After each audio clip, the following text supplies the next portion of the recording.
Operation सिंदूर पर सरकार को देश के सामने हकीकत रखनी चाहिए।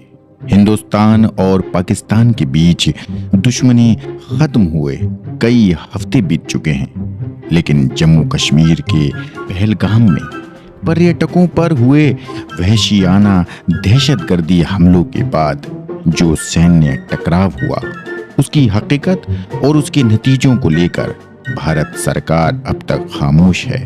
संसद का विशेष सत्र बुलाने की मुख्य विपक्षी पार्टियों की मांग को केंद्र सरकार ने नामंजूर कर दिया है। देश की सबसे ऊंची कानून साजी मंजिल पर इस अहम मसले पर कोई बेबाक बहस कराने की बजाय अब तक सिर्फ खामोशी ही दिखी है।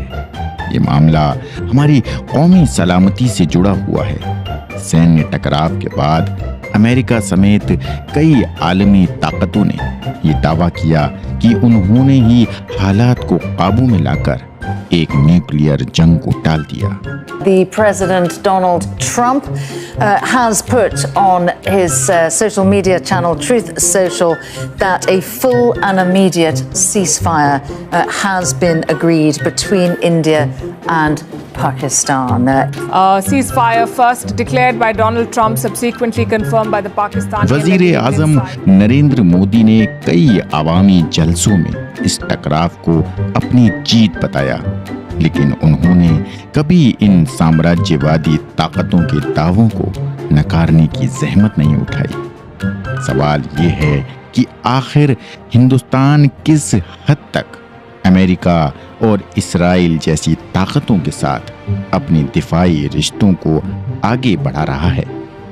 ये किसी से छुपा नहीं कि जब से केंद्र में बीजेपी हुकूमत आई है, तब से हिंदुस्तान ने अमेरिका और इस्राइल के साथ दिफाई मामलों में ज्यादा सरगर्मी दिखाई है। सबसे अफसोसनाक बात यह है कि जब मुल्क को सही जानकारी नहीं दी गई, उसी वक्त हिंदुस्तान के आला ओहदेदार आलमी मीडिया से खुलकर बात कर रहे थे। जहां मुल्क की आवाम को सैन्य नुकसान की कोई जानकारी नहीं दी गई, वहीं चीफ ऑफ डिफेंस स्टाफ ने एक अंतर्राष्ट्रीय खबर एजेंसी से कहा कि हिंदुस्तान को इस टकराव में भारी नुकसान हुआ है, जिनमें कुछ कीमती लड़ाकू जहाज भी शामिल हैं। एक और परेशान करने वाली बात यह है कि हुकूमत ने इस संगीन हालात में भी विपक्षी पार्टियों से कोई मशवरा नहीं किया। यहाँ तक कि जब विदेशी मुल्कों में जाने वाली पार्लियामेंट्री टीम का इंतखाब किया गया, तब भी फैसला एक तरफा रहा। इन टीमों में किन लोगों को और किस बुनियाद पर चुना गया? क्या ये सिर्फ हुकूमत की सियासी मुनाफा बख्शी का हिस्सा नहीं था?